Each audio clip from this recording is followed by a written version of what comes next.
PlayStation joystick var. PC3. Joystick orijinal joystick. Sony joystick. Şöyle etiketi var burada. Şurada. Yazılar okunuyordur herhalde.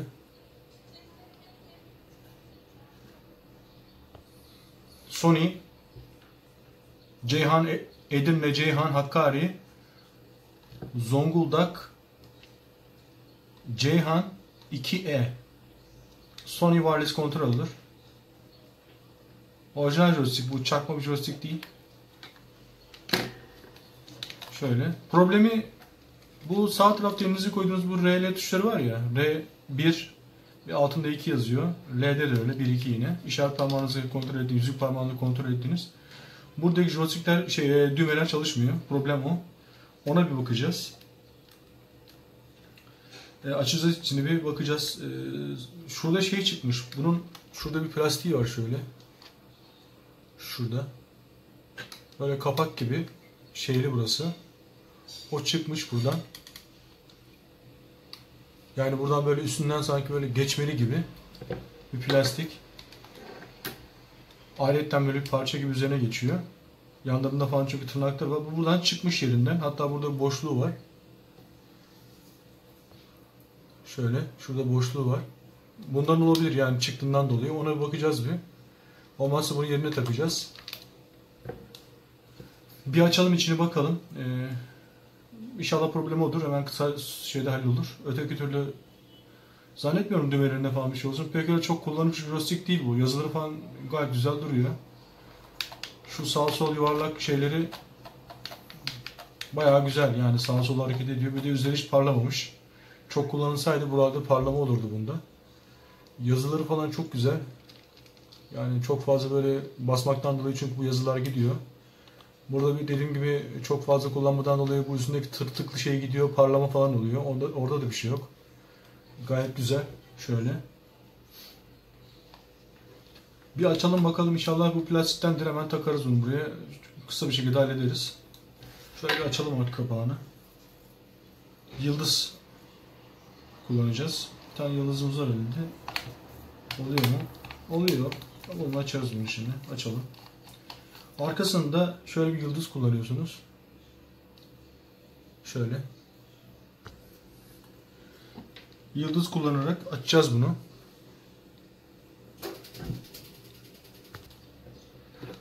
Arkasındaki bu 1, 2, 3, 4, 5 tane vidayı yıldız tornavidayla söküyoruz. Bir tanesini söktüm. Şöyle siyah bir tane vida çıktı. İnce uzun. Şimdi ikinciyi sökeyim.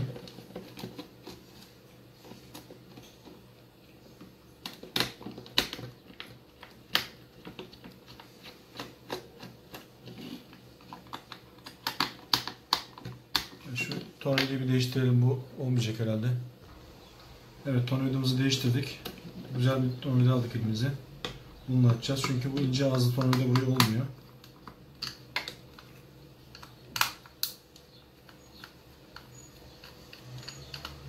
Tornavida çok önemli bu tip şeylerde. Eğer yanlış tornavidayla denerseniz vida da bozuluyor. Zaten vida da açılmıyor.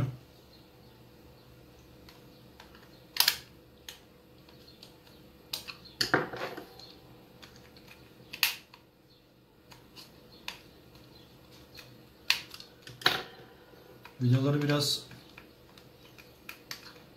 anlamadım, bu biraz şeyli, sıkı. Evet. Şuradan şöyle açtık.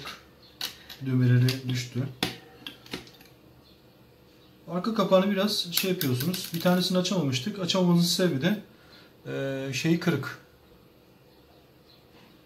Vidalandığı kafa kısmı burada kalmış. O yüzden biz çeviriyoruz. Bu içeride boş boş dönüyor.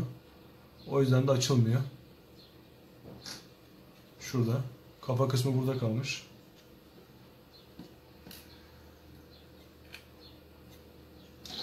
Diğer vidalarımız nerede? Bakalım.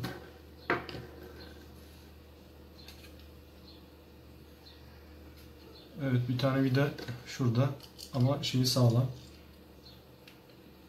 4 tane vidayı çıkardık. Bir tanesini çıkartamadık. Çünkü plastiği, vidanın vidalandığı plastik dipten kırılmış. Bunu Japon yapıştırıcıyla yapıştıracağız buraya.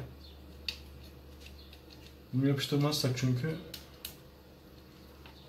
joystick aradan açık kalır. O da düğmelerinden problem yapar. Evet, 5 tane vidamızı aldık. Arka kapağında bir kırık yok. Şöyle herhangi bir kırık yok. Arka kapağı sağlam. Şurada bir tane şey var. Reset yeri var. Üzerinde reset falan yazmıyor. Ortadaki vidanın hemen yanında incecik bir delik var. O deliğin içerisinde reset düğmesi var. Bakalım nerede? Yaylı falan bir şey çünkü. Doğru mu?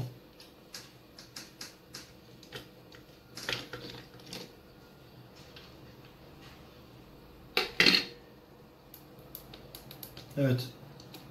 Şurada ortadaki deliğin hemen yan tarafında şurada bir tane düğme var. Bu muhtemelen reset düğmesi. Şöyle arka kapağı şöyle koyduğunuz zaman ortadaki vidanın hemen sağ tarafında, şarj yerinin, şarj portunun aşağısındaki vidanın hemen sağ tarafında bir düğme var. Muhtemelen reset düğmesi bu. Şöyle. Bakın şu reset. Şu reset şeyi, düğmesi. Bataryası burada. Şimdi şu kırık parçamızı şuraya koyalım. Şu iki tane şey çıktı buradan.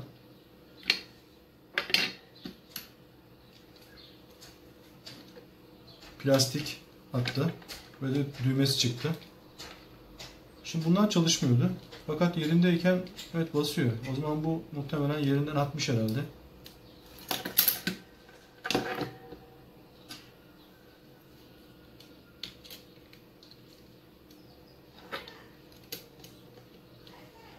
Bataryası burada şöyle soketli. Bataryayı bir çıkartalım dışarıya. Şöyle dışarı alıyoruz.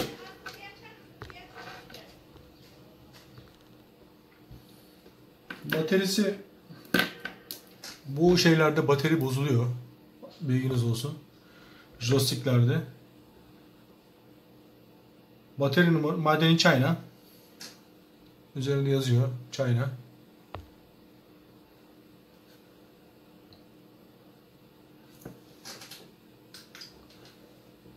Model numarası MK11 2902 3.7 volt lityum iyon bateri bu. 610 miliampermiş. Çok düşükmüş bayağı bataryası. Öyle çok amşan bir şey yok yani. Şöyle. Hani böyle 1 amper bile değil. Bataryası bayağı bir düşük. Lityum iyon bateri bu. Sakız bateri diyorlar yani. Onların büyüğünden. Lityum iyon bateri. 2 uçlu bir bateri bu. 3 tane ucu yok. Normal 2 tane kırmızı beyaz bir şey var. Bataryasını bir ölçelim. Çünkü bunlarda bateri de bozuluyor. Bu joysticklerde bateri gidiyor. Şeylerde. Lityum iyon batarilerde bozulduğu zaman da şarj olmuyor. Joysticklerde genelde bateri arızalanabiliyor. Bir ölçelim.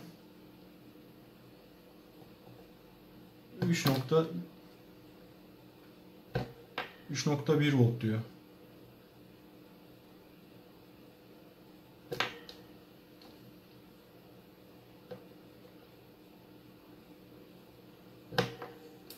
...3.1 volt. Şöyle görünüyor mu oradan? Şöyle yapayım. Tekrar bir ölçelim. Normalde bunun 3.7 göstermesi lazım ama 3.1 gösteriyor. Bataryası da biraz enteresan. 3.1. Yani 3.7 göstermesi lazım bunun şeyin.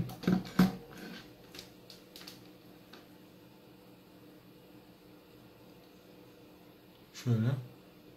3.1. Problar ters. O yüzden şey gösteriyor da. Tekrar düzeltelim.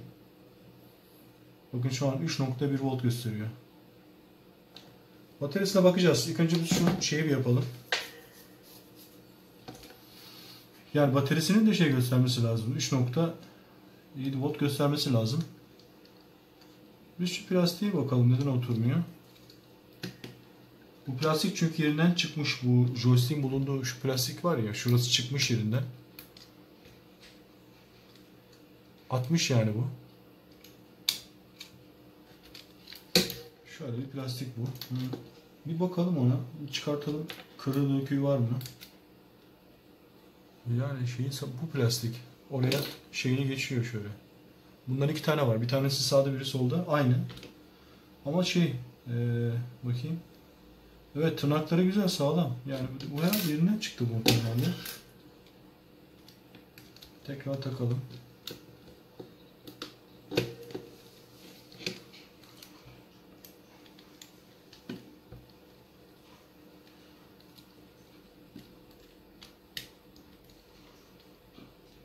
Zannedersem bu aşağıdaki vida kırıldığı için bu yerinden attı bunu muhtemelen, öyle bir şey oldu bunda.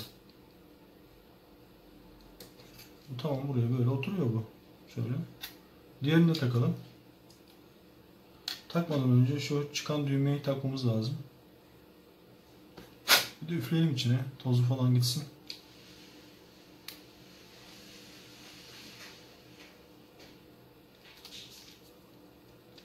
Düğmelerin tırnakları var. Sağdan ve de soldan.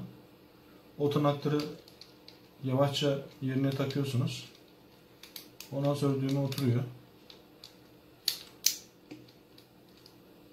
Bakın.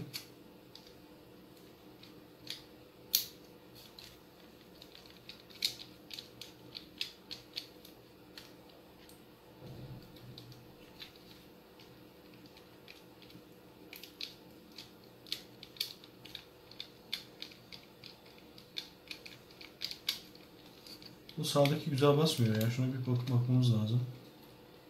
Allah Allah. Bunun bir şey mi var acaba?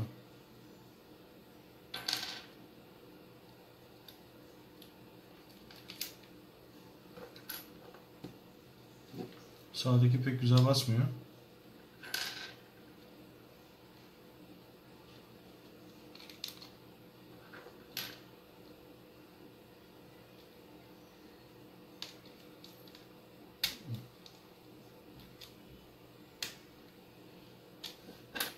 Tornavidayla bakalım.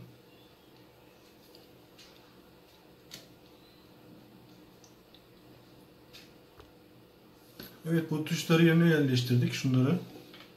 1-2 denen tuşları. İşaret parmağı ve yüzük parmağıyla çalışan. Sonra altlarındaki şeylerini taktık. Evet. Bu şekilde oluyor. Muhtemelen bu aşağıdaki şey kırıldığı zaman, şu plastik kırıldığı zaman buradan, alt kapaktan,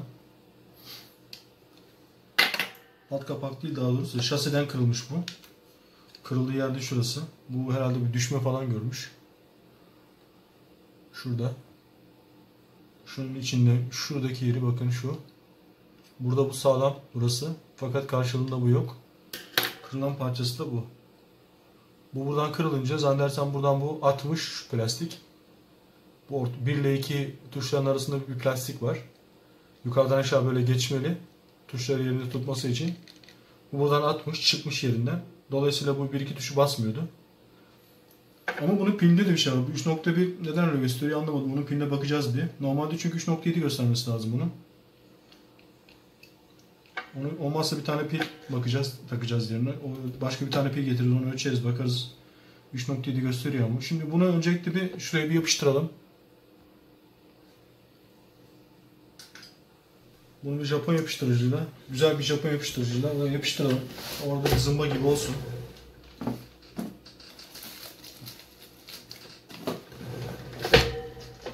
Şöyle bir tane Japon yapıştırıcımız var. 502 Super Glue diye. Bu çok güzel. Süper yapıştırıcı zaten yazıyor üstünde. Süper yani. Super Glue diye. Evoboing'miş. Böyle bir şey. Made in Taiwan. Süper hızlı güçlü yapıştırıcı. Gerçekten de bu şey yapıyor. Yani iyi yapıştırıyor. Bu öbür böyle küçük Japonlar var ya, onlardan daha iyi bu. Şöyle tüplü.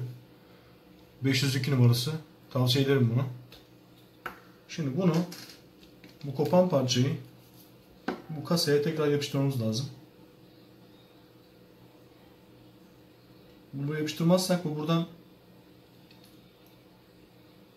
videyi takamayız. Takamayınca da burada olmaz. Onun için bunu buraya yapıştırmamız lazım.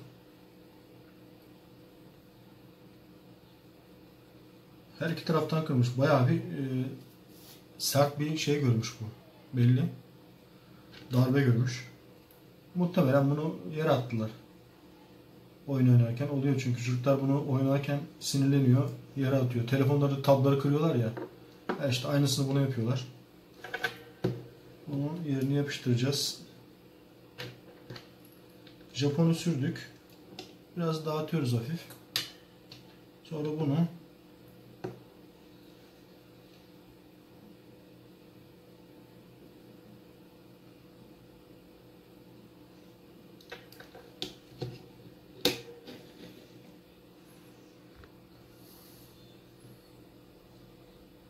yapıştırması bayağı kolay oldu. Japon yapıştırıcıyı sürdüm. Ondan sonra Japon yapıştırıcıyı sürdüm buraya. Kasanın dibine yapıştırıcıyı sürdüm. Kopan plastiği de üzerine bıraktım. Tak diye oturdu.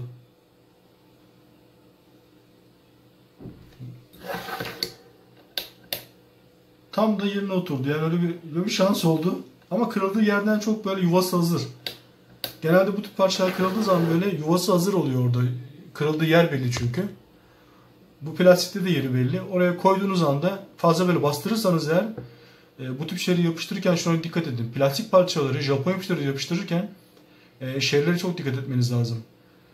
Parçayı sakın üzerine bastırmayın. Bastırırsanız eğer burada Japon yapıştırıcının eritme özelliği vardır. Bu tip plastikleri anında eritir. O yüzden kırıldığı yeri bastırdığınız zaman kırıldığı yer karşı tarafla birlikte erir. Oradaki o simetri bozulduğu anda bunu buraya yamuk yapıştırırsınız. Ondan sonra da vida deliği denk gelmez. O yüzden hiç böyle kasmayın. Yapıştırıcıya sürün.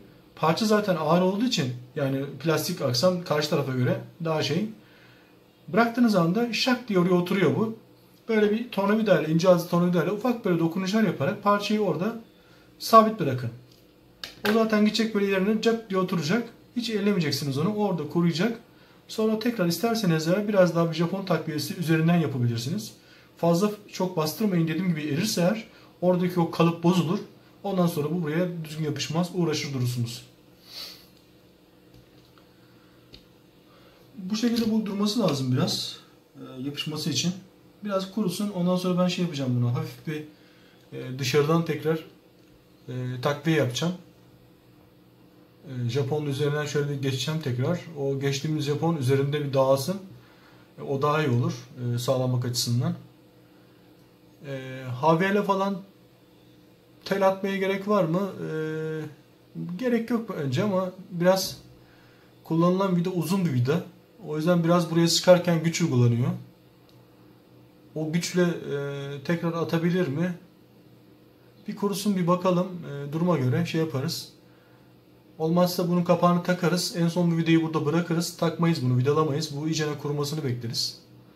İyicene kuruduktan sonra ertesi gün falan öyle yumuşak yumuşak sıkarak vidalarız. Öyle olur.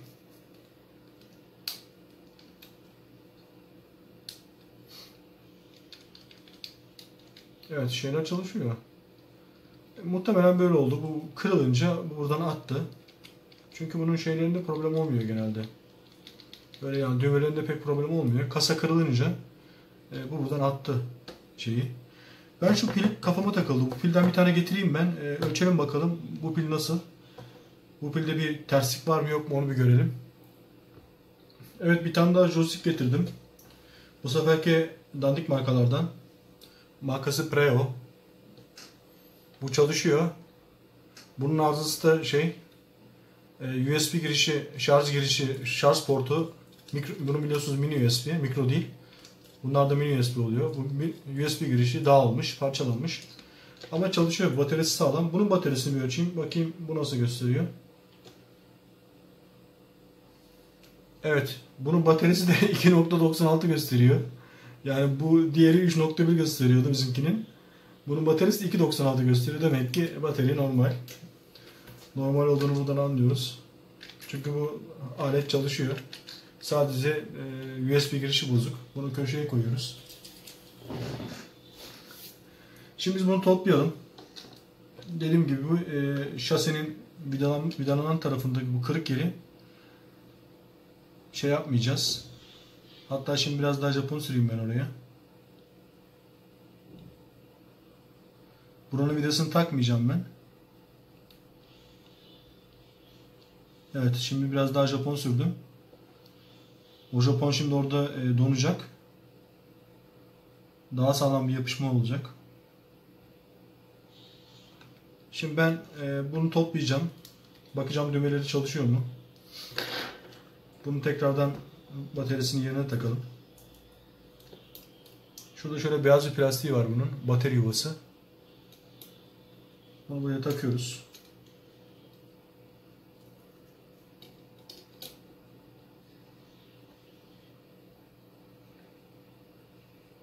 Plastiğin tersi düzü yok. Bilginiz olsun. Eğer sökerseniz böyle bir şey. Plastik her türlü takılabiliyor buraya. Yani çevirseniz de takılıyor. Ters düz yok plastikte.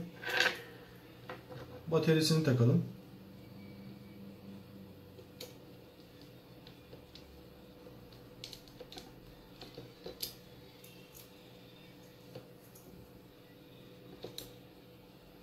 Evet. Nasıl takılıyor bataryası? Şöyle. Bataryasının üzerinde şurada şöyle bir tane çıkıntısı var. Bu çıkıntıyı batarya yuvasına denk getiriyorsunuz soketine. Yani ters takamazsınız yani bunu. Ters takmak olmaz bunda. Takıyorsunuz böyle. Sonra yazısı yukarı gelecek şekilde. Çünkü öyleydi. Böyle oluyor. Dediğim gibi şurada bir reset düğmesi var. Şarj portunun hemen böyle bakarsanız solunda, yukarıdan arka taraftan bakarsanız sağına denk geliyor. Evet, bunu buraya taktık biz. Luminör de gayet güzel çalışıyor. Gayet güzel basıyor. Şimdi biz arka kapağını oturtturalım. Kırık olan yerdeki vidayı sıkmayalım. Orada iyice bir kurusun o parça.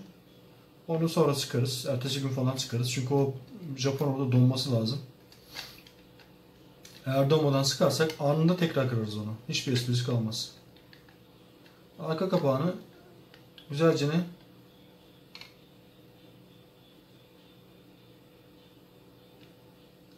düğmelerin üstüne denk gelecek şekilde takacağız. Evet.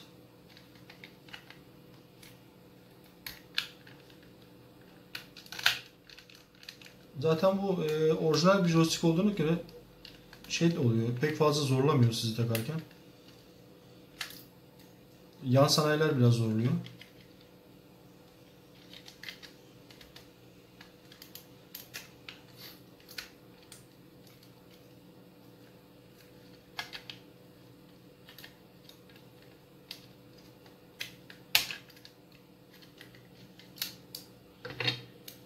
Şuradan çıktı.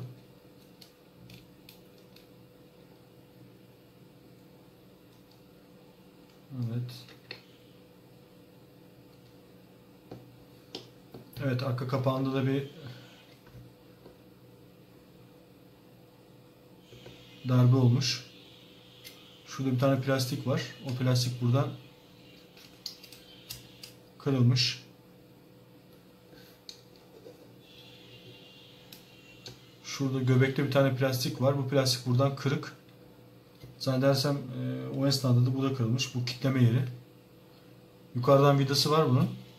Fakat aşağıdan vida yok bunda. Aşağıdan şurada bir pimi var. Buradan kilitleniyor. Neyse, çok önemli değil.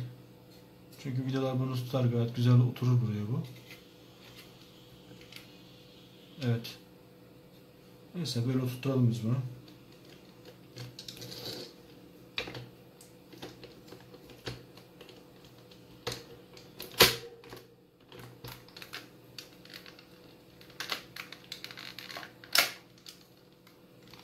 Biraz böyle hafif kapağı koyduğunuz zaman, joystick orijinal joystick olduğu için plastik olayı çok kaliteli, çok güzel. Hiç böyle bir esneme vesaire şey yok. dandik joystickler. Mesela bu demin gösterdiğim Prio dandik bir joystick. O 50 lira falan herhalde aldığımda. Onu ikinci joystick diye almıştım ben. Yerine falan çok güzel oturuyor.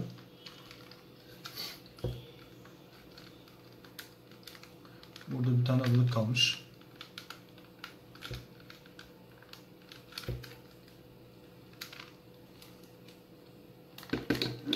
Bakayım. Evet. Şurada bir aralık var. Onu tekrardan yerine tutmamız lazım. Şurada. Evet. Şöyle.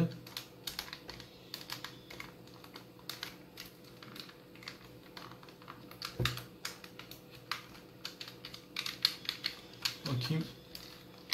Evet, gayet güzel çalışıyor. Şimdi biz bunun vidalarını takıp yerine sabitleyeceğiz. Bakayım tekrardan bir yanlışlık var mı? Bu üzerine sonradan takılan plastik, onu kontrol etmeniz lazım. Yerinden çıkma gibi bir şey olmasın. Evet, şimdi vidalarını takalım. Tornavidamızı alıyoruz.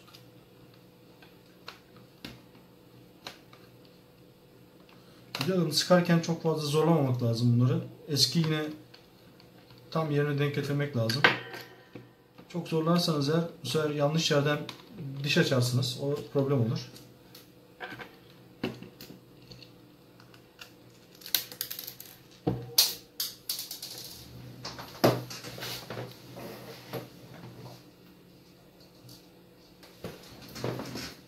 Evet.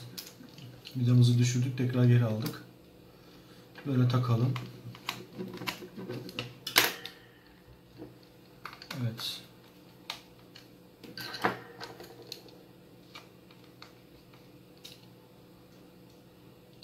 Üçüncü vidayı takalım.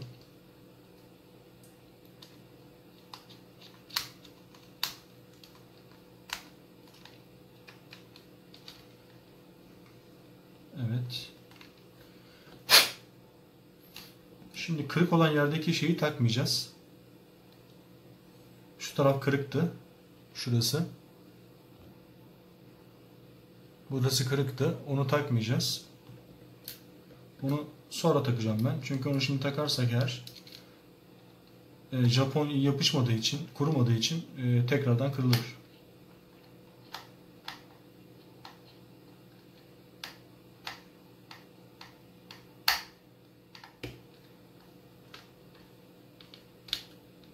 Evet. Şimdi şöyle bir deneyelim. Bakayım. Evet. Bataryası boş ama çalışmıyor. Bunu bir şarja takalım. Bakalım bu şarj biraz kablosu iyi değil ama şöyle bir deneyelim. Bakın ışıkları yanıyor. Bunun bir şarj olması lazım. Bataryası boş.